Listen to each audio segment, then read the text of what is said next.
I'm Veronica Dudo in Washington, D.C. Tonight on EWTN News Nightly, Straight Talk. Iran says it will not reopen a major waterway without a compromise from the United States. How the White House is responding.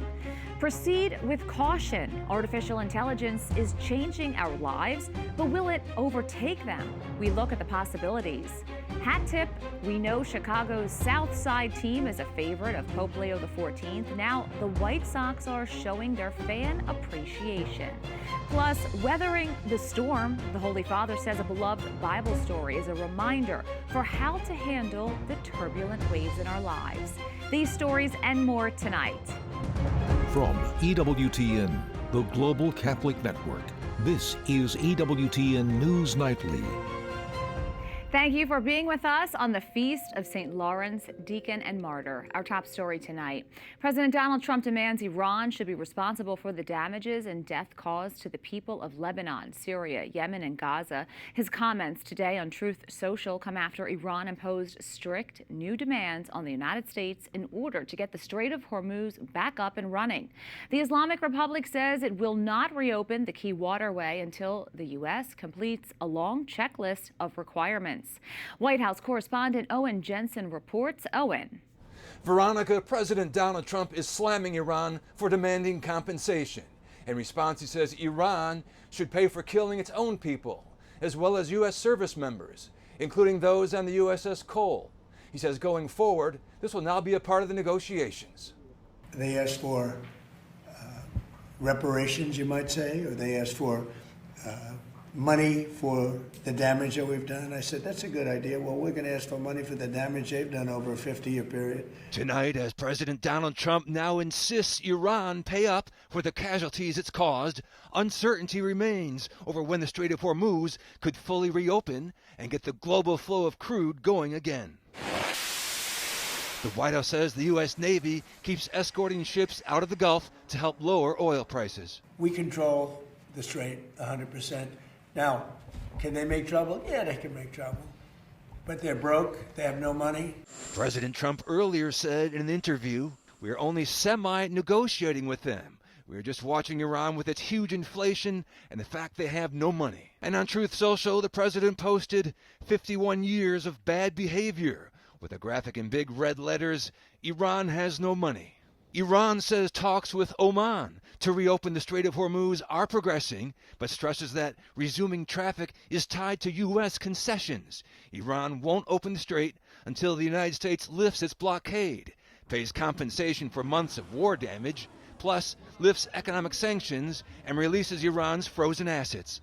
Iran's new security chief says the Strait of Hormuz belongs to Iran and Oman, and they should be able to charge tolls. Managing the Strait of Hormuz costs money. Protecting the environment in the Strait of Hormuz costs money. Securing the Strait of Hormuz costs money. Providing services for the passage of ships costs money. Iran's problem is money.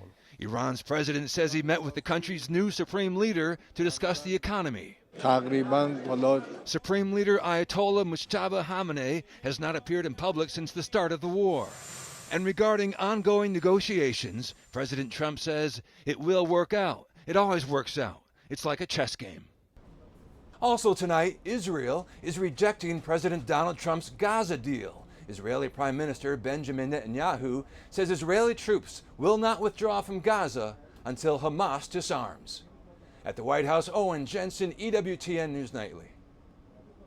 Joining me now is Trita Parsi, Executive Vice President of the Quincy Institute for Responsible Statecraft. Trita, great to have you back on. We'll unpack the situation in Gaza in a minute. But first, let's take a look at the latest in Iran. The U.S. is pursuing diplomacy with the Islamic Republic. So far, we haven't seen a breakthrough in the current talks facilitated by Oman. Meanwhile, Tehran appears to be taking more aggressive stances. Do you still believe diplomacy is the best path forward in opening the Strait of Hormuz?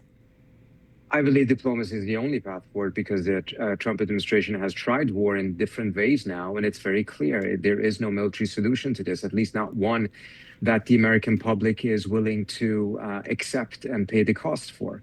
It would be a different thing, perhaps, if Trump was willing to do a full-scale invasion of Iran, but that would require 500,000 troops and massive sacrifices by the American public. And mindful of the fact that the public already is not on board with this war, I find it extremely unlikely that they would be on board with such a large military offensive. So the only pathway is diplomacy, and diplomacy is not always going to be easy or straightforward. It does require a lot of patience, which is not necessarily this administration's strongest trait right now.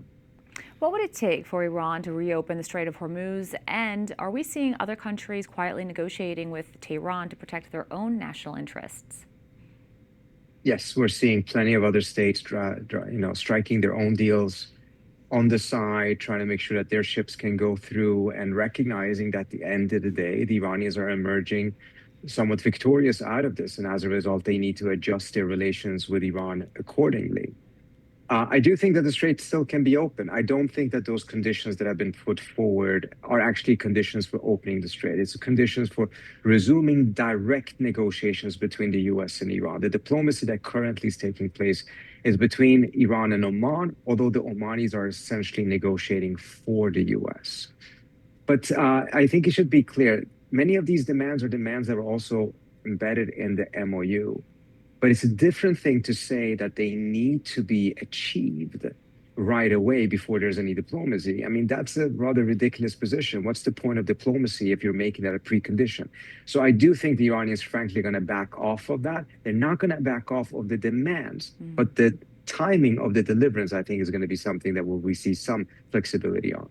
Turning to Gaza, Israeli Prime Minister Benjamin Netanyahu has publicly rejected the U.S.-backed 15-point peace plan. What happens next, and can Israel trust Hamas to disarm if they agree to it? Well, bottom line is we're seeing once again that the Israelis are not willing to accept any agreement. Once again, Netanyahu is rejecting agreement. The difference this time around is that the Trump administration has made it clear that it is the Netanyahu government that is rejecting the plan, whereas the Biden administration oftentimes tried to mask it to make it look as if the problem lied elsewhere, that this was Hamas backing out, etc. I think it is an indication that the frustration in the administration with the Israelis is really reaching some sort of a boiling point, because we've seen a lot of frustration by the administration on the Iran front. Now we're starting to see it on the Gaza front as well. Trita, thanks for your insight. Always great to have you on. Thanks so much for having me. U.S. lawmakers have left town for their August break. They're back in their districts and states campaigning for the November midterms, just 85 days away. Both sides are pushing the agenda of getting voters to the polls, but Democrats are taking it a step further, making claims that President Trump might try to interfere with the election. They say they're planning so-called strategies to stop him. Capitol Hill correspondent Eric Rosales spoke with both sides about it. Good evening, Eric. Yeah, good evening, Veronica. Let me start off by saying that Republicans are calling this yet another scare tactic, another step of Trump derangement syndrome. But prior to the break, Democrats were meeting in secure conference rooms up here in the Capitol, drawing up plans to stop President Trump from influencing or interfering with the results of the midterm elections. Democrats tell me they are taking no chances.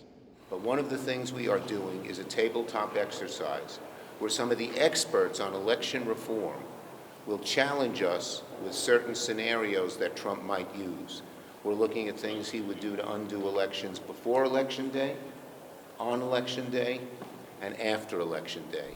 They've game planned legal injunctions to bar armed federal agents and armed citizens from voting sites, and lawsuits to force the Trump administration to return any confiscated ballots in key contests that could decide control of Congress. He is telling us what he is going to do, and we have to prepare for the worst case scenario. I wish that wasn't the case. I wish this was a situation where we were being alarmist.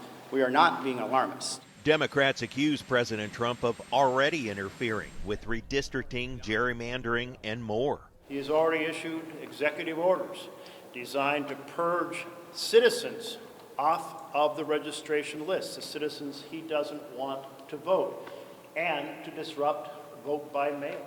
Republicans tell me it's just a staged attempt to create fear for voters. Democrats continue to run this whole theme of Trump is trying to undermine democracy. He's trying to take away your vote. He's trying to refuse for you because they know they can whip up their base and say, well, go fight Trump and show up to vote and we'll bring him down. The American people can see through this. This is all a propaganda game. You know who's going after democracy is the Democrats.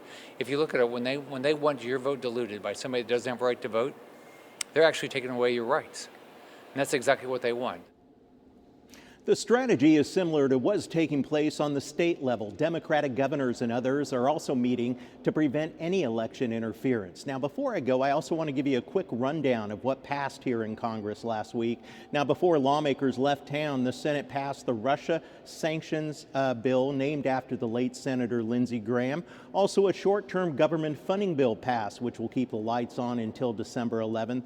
But senators did punt on several other key legislative issues, such as the budget reform with voter ID provisions such as the SAVE Act and a college sports reform bill, all of which have been pushed now to mid-September, a month that will be very busy for lawmakers. At the Capitol, Eric Rosales, EWTN News Nightly. Turning now to South America, where there is death, destruction, and horror in Colombia after a powerful earthquake. The United States Geological Survey reports the 7.4 magnitude was centered in San Jose del Palmar. That is about 150 miles west of Bogota, the capital. Residents and search teams are picking through the rubble of collapsed buildings, looking for survivors as aftershocks continue to hit the region. The Archdiocese of Manizales called on the population to pray for all the people and families who may have been affected. The facade of the tallest cathedral in Colombia was damaged and one of the side towers partially collapsed. At his weekly Angelus, Pope Leo XIV elaborated on one of the most beloved stories of the Bible while also pleading for peace in two conflicts affecting millions. EWTN News' Brian Schumacher is at the Vatican with more. Good evening, Veronica. Pope Leo said when the disciples saw Jesus Christ walking on the water in the midst of a violent storm, it changed everything. Only this experience could open their eyes and hearts to his closeness, finding peace even in the midst of the storm. Pope Leo drew a parallel between Christ walking on water and his miraculous feeding of 5,000 people. In the Gospel of Matthew, the two stories happen one after the other. Though the disciples had just witnessed the miracle of the loaves and fishes, they were still overcome by fear when the storm struck. This miracle, then, teaches us something important. First, not to get carried away by success and never to be presumptuous.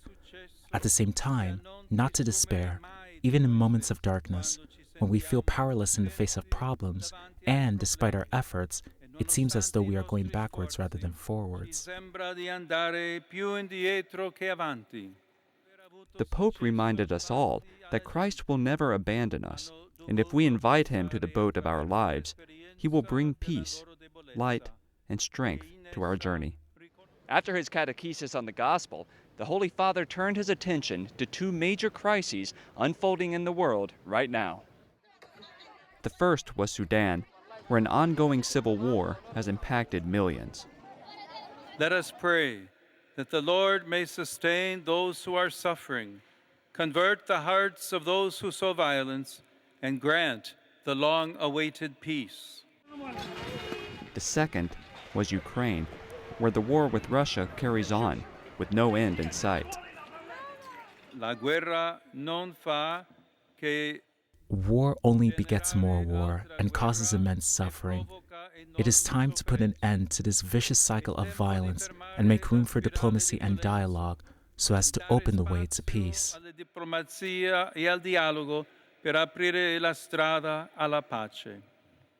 The Pope ended his address with an optimistic and encouraging note, reminding us of all the saints the Church celebrates this week, from St. Dominic to St. Teresa Benedicta of the Cross and St. Clare of Assisi.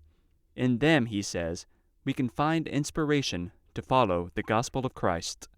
In Rome, Brian Schumacher, EWTN News Nightly.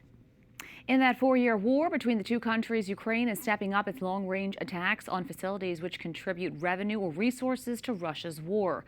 Officials say at least 13 people died, including a child, when a drone hit Russia's Tatarstan region. It's one of Ukraine's deadliest attacks yet on Russia. Ukraine's President Volodymyr Zelensky says he is trying to force the Russian president to the negotiating table.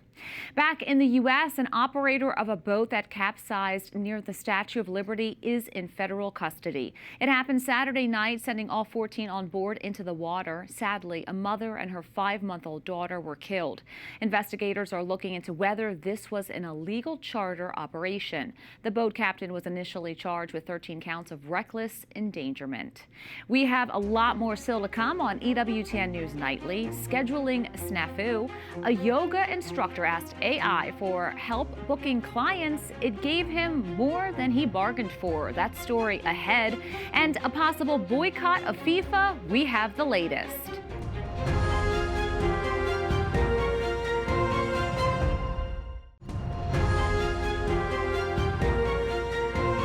Artificial intelligence safety is again under scrutiny after a Chinese AI model reportedly escaped a cybersecurity testing sandbox.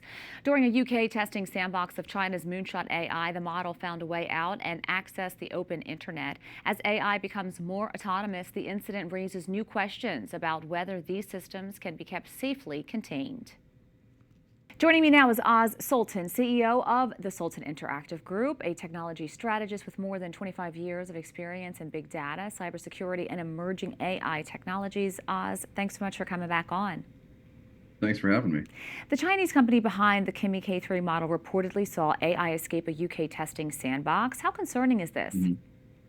Reasonably concerning, but it's very similar to what we saw with Anthropic previously. A lot of this tracks back to human error. Kimi wasn't supposed to have access to the internet. Well, it did.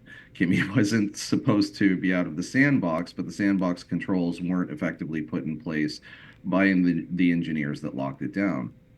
But what this does is this underscores kind of a more serious problem that we have with AI, because everyone talks about AGI, artificial general intelligence, where it could be kind of like a co-pilot to humans in essence. That is pretty far away from the table, because we saw recently, and this is on my Twitter, which is OZFORNY, there was a local yoga studio in the Midwest, and they asked AI to figure out kind of a better way for its booking system. Well, the AI couldn't figure it out in an ethical way, but it wanted to complete the task. So what it did was it decided to hack the booking model and create a StubHub model where it would basically scalp positions in line for the yoga studio. The owner caught on, he shut it down, refunded things. But it is indicative of the challenges that you have if you're not very clear and you're pointing AIs at very serious business. So the U.S. Congress is still working on regulations for AI. What about testing AI regulations? What doesn't currently exist in any form across the United States is an AI sandbox by which regulators can, poke holes at these things and ask questions. But the opposite side of this is equally problematic, is that we don't have regulators that are well versed enough on social media of 15 years ago, let alone AI, machine learning, and all of the new technology that's coming at us. So it may make sense to bring, I guess you could call it nonprofit groups in place. But when we look at a lot of the lobbying groups and a lot of the quote unquote ethical groups, we find that there's lobbying dollars from Meta, lobbying dollars from Amazon involved inside of this. So it is a continuing challenge that we have that really tracks back to the challenges that we had with oil and gas in this country 100 years ago. Speaking of Meta, they are continuing with their AI rollout, and they just announced Muse Glimmer. Muse Glimmer is supposed to be their newest model that's going to compete with Anthropic's Fable. It's going to compete with OpenAI's latest models. And the goal here is to compete with Kimi as well as a variety of the Chinese models that are out there. Oz, we'll continue to cover this topic. Thanks so much for coming on. We'll have you back on. Thanks for having me. If you recall, Pope Leo XIV weighed in on the topic of AI. His encyclical entitled Magnificent Humanity highlighted the importance of safeguarding the human person in the time of artificial intelligence. Here's what he said. Artificial intelligence needs to be disarmed. The word is strong, I know, but deliberately chosen because this moment needs words capable of attracting attention, awakening consciences, and indicating paths forward for humanity.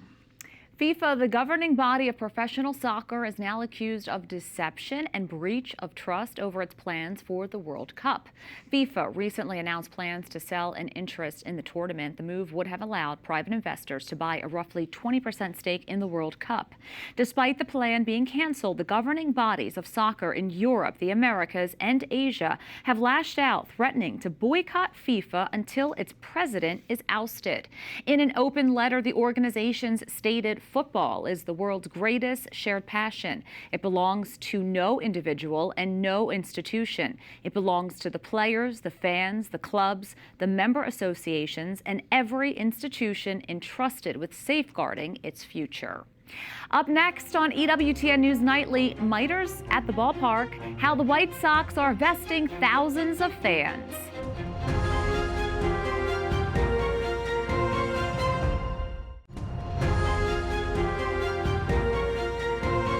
Tomorrow at Wright Field, the White Sox are playing against the Cincinnati Reds, but keeping an eye on the ball may be tough. The team is doing a special giveaway to honor Pope Leo XIV.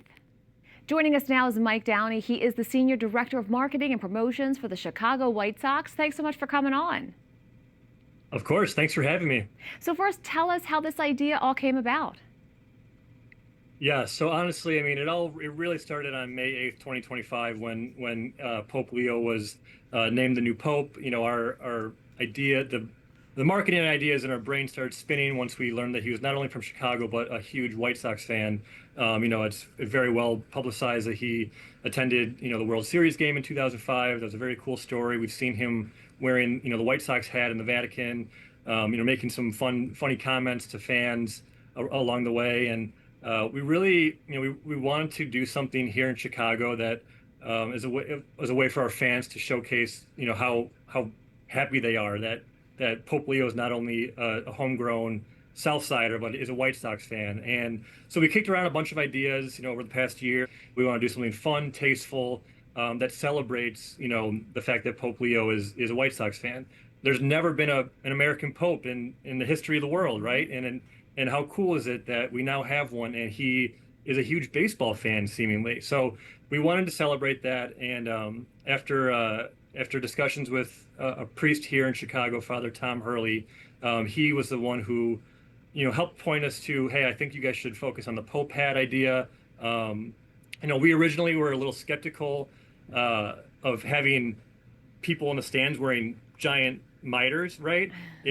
It could obstruct people's views, and so we started it as a small special ticket offer that was going to be available to only a select amount of fans, and have them in a certain section. You know, that will be like the designated section.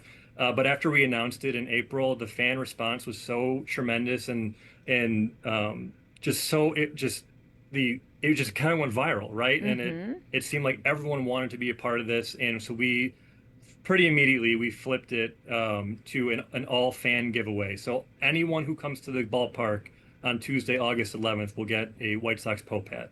I heard it started at 10,000, but now you're thinking 40,000. Do you think the Holy Father will eventually attend a game at Wright Field? I hope so. He has before, right? He was here during the 2005 World Series run. I have no idea, though. That's way above my pay grade. I would hope that when he does make a visit to the States, that he does come back to the ballpark. I think it'd be really cool. You know, there's murals up around Bridgeport now. Bridgeport's the town that the ballpark's in. We've got some cool mementos inside the ballpark that fans can come see when they come here. A nice way to pay homage from a sports perspective. So if the Pope is listening, what would you like to say to him? Say a prayer for us in October. I hope we make the playoffs. The team's playing well. We're in first place, and It seems like he's watching and keeping tabs with the team, and it's been a really, really fun year for the organization, for White Sox fans. I think that there seems like there's a little magic happening on the South Side right now, and it's fun to see. Fans like to comment. We got the Pope on our side, right? Like we have the most famous fan in the entire world, and so I just, my message for him is just keep an eye out for the South Siders. The most famous fan in the world. Very true. Mike Downey, thank you so much. Thank you very much. I appreciate it. And we have a sneak peek of that limited edition Pope hat that all of the fans will be getting tomorrow night, and it's being called the best giveaway in sports. We thank you for watching tonight. Remember, you can follow us on social media, Facebook, X, YouTube, and Instagram at EWTN News Nightly. I'm Veronica Dudo. Good night and God bless.